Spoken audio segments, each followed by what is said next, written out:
Regresamos entonces con el congresista Juan Carlos Eguren, con quien vamos a hablar sobre el presupuesto de la República 2014 y las protestas en Arequipa por el canon minero. Juan Carlos, buenas noches. Gracias por estar con nosotros. Bien. ¿Qué tal? Bueno, cuéntanos un poquitito. El presupuesto viene creciendo sostenidamente, básicamente tiene que ver con los ingresos fiscales, que es un poco lo que guía nuestro presupuesto, ¿no? Cuéntanos un poco, al desagregar el presupuesto, ¿qué es lo que has encontrado de positivo? Bueno, el primer tema positivo, sin lugar a dudas, es que el presupuesto crece 9.7%, el presupuesto global, y para el rubro de inversiones, que finalmente es el más importante, crece 11%. Entonces tú tienes los dos grandes datos que son positivos y hay que felicitar, alentar y alegrarnos como país. Hay algunas dudas. Hay un estimado crecimiento para el próximo año de 6% con un tipo de cambio de 2.72. Hoy día estamos casi 10 puntos más.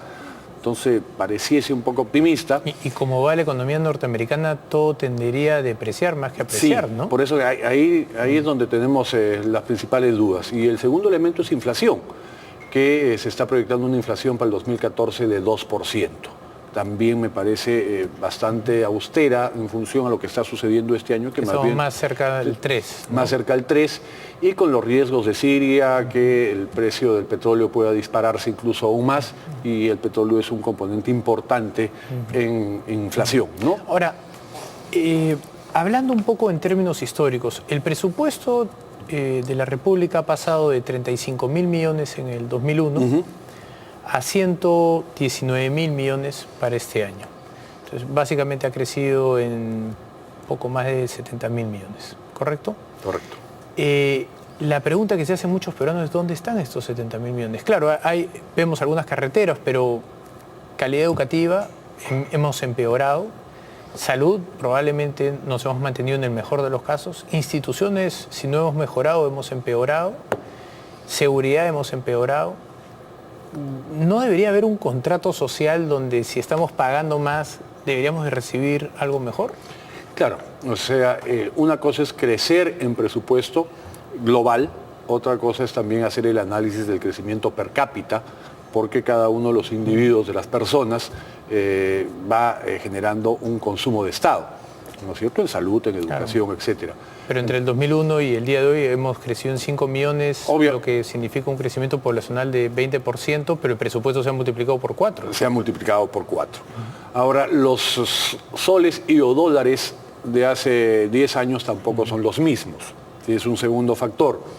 Y un tercer factor es que, y yo sí soy positivo, o sea, no tendríamos el boom, el crecimiento exponencial que hemos tenido de la clase media si no hubiese sido por el efecto de este presupuesto. No tendríamos la reducción de la pobreza de 57% a 22%, como se ha logrado. Nuestros índices es discutible eso. La gran mayoría de estudios, por lo menos de la relación de crecimiento y reducción de pobreza, achacan 80% de la reducción a crecimiento y 20% a programas de redistribución. Por eso digo, crecimiento. 80% va amarrado pero no al crecimiento del presupuesto. Bueno, es que tienes los dos componentes. Así como ha crecido el presupuesto estatal, también ha crecido la inversión. Entonces, ambos componentes que terminan siendo inversión es lo que genera reducción de la pobreza. ¿Qué porcentaje del presupuesto es gasto corriente y qué parte es? 30% aproximadamente es inversión. Tema que se está manteniendo y mejorando ligeramente cada año, lo cual también es muy buena noticia. En la medida que el presupuesto crezca, pero crezca más el presupuesto de inversiones, estamos caminando por la ruta adecuada. Ejemplo, el presupuesto global está creciendo 9.7%. El presupuesto de inversiones 11%. Correcto. Entonces, año a año tenemos una mejora de ratio de inversión. Lo que a nosotros nos gustaría ver, bueno, no sé si a todos, pero a mí por lo menos me gustaría comenzar a ver es algo por resultados. Yo sé que el presupuesto se llama por calidad, hay un equipo de calidad de gasto que lo que hace es ver que efectivamente lo que se presupuestó es lo que se gasta y que se gaste adecuadamente, pero no está amarrado a resultados. Por ejemplo, de nuevo, educación. Acaba de salir el último reporte del Foro Económico Mundial, aparecemos en el puesto 135 de 148 economías. O sea, estamos debajo de muchas economías subsaharianas, ¿no? Claro. Ahí también y voy a parecer defensor de gobierno cuando mi idea era venir con la parte crítica, pero al margen, ¿no? Yo creo que hay que ser objetivo también. El Perú crece, mejoran sus índices, pero los otros países con los cuales nos comparamos también crecen y mejoran sus índices. Ejemplo, en infraestructura venimos invirtiendo mucho, pero los otros países también, Claro, igual o más. En consecuencia... No, pero Burkina Faso no puede estar mejor que nosotros en educación. No, yo te digo, en educación es donde tenemos un grave problema y parte de un tema de decisión política.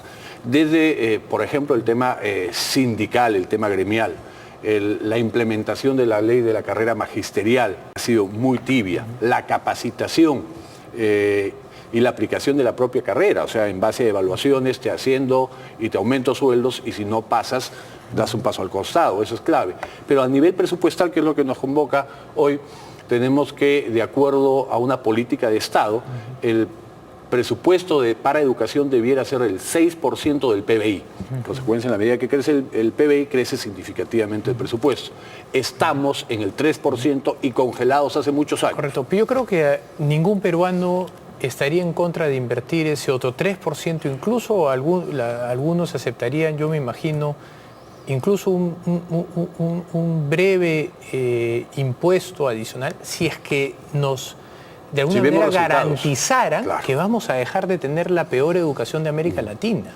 Claro. Nosotros no podemos seguir creciendo como país mientras hemos mejorado por capital humano en infraestructura, ¿no? Hay una mejor infraestructura. Pero eso también está pues muy amarrado el sector de, justamente, por ejemplo, que tanto critican, la minería, que es la que abre caminos a partir de los 4.000 metros de altura, es lo único que abre caminos. Y es dato objetivo y material, si quieres, infraestructura. Equipamiento también. Ahora hay muchísimos colegios con internet, con computadoras, con multimedia, la conectividad, etc. ¿no? Pero donde ha sido el talón de Aquiles ha sido en la capacitación de los docentes. Ahí hemos tenido gravísimos problemas históricos. ¿Por qué no hacer un shock de oferta?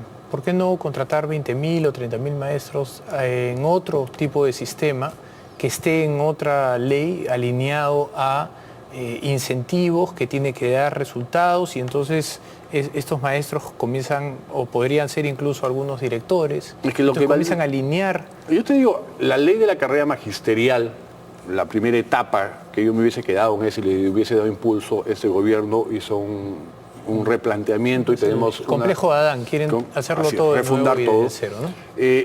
Es una ley interesante y lo difícil no es sacar la ley, lo difícil y lo importante es implementar la ley, lo cual implica capacitación permanente, evaluación permanente, pago diferenciado en función del logro de metas y objetivos, por ejemplo, en comprensión de lectura, matemática, y los que no... En base a los resultados del PISA. Así es. Y los que no funcionan tienen que dar un paso al costado para permitir un reciclaje de docentes que realmente tengan un compromiso de educación y tengan una vocación de superación, que no estén satisfechos con ganar 1.300 soles o 1.500 y se sientan capaces y hagan el esfuerzo para ganar 8.000 en tanto y en cuanto se capacitan y se superan.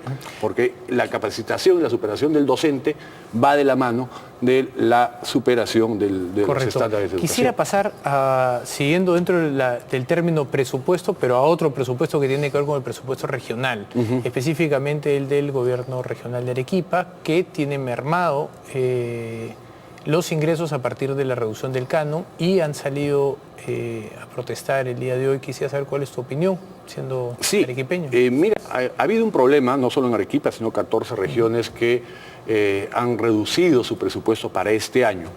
Pero lo más grave es que para el próximo año la cosa viene peor.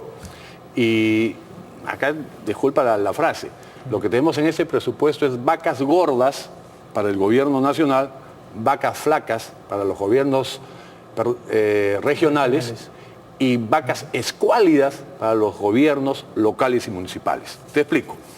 El presupuesto de inversión o gasto de capital, como queramos llamarle, el gobierno nacional está creciendo 21.1%.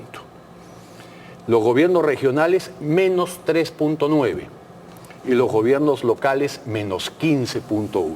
Es decir, había una recentralización de recursos para inversión. Una sola pregunta, ¿los gobiernos regionales y locales pudieron promover inversiones que les generaran mayores ingresos? Promover inversiones para recaudación propia, No, muy poco. Ellos no tienen manera de promover inversiones que traigan al interior de sus regiones mayor inversión privada. Claro, obvio.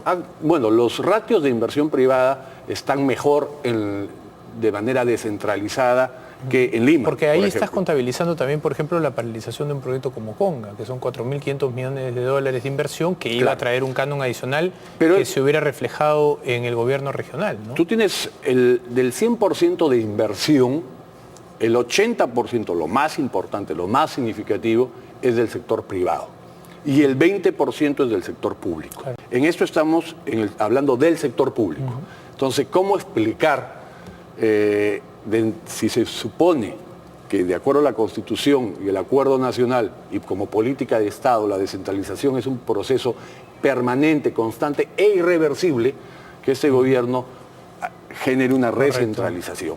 ¿Y cuál es el efecto ya a nivel de cada una de las regiones?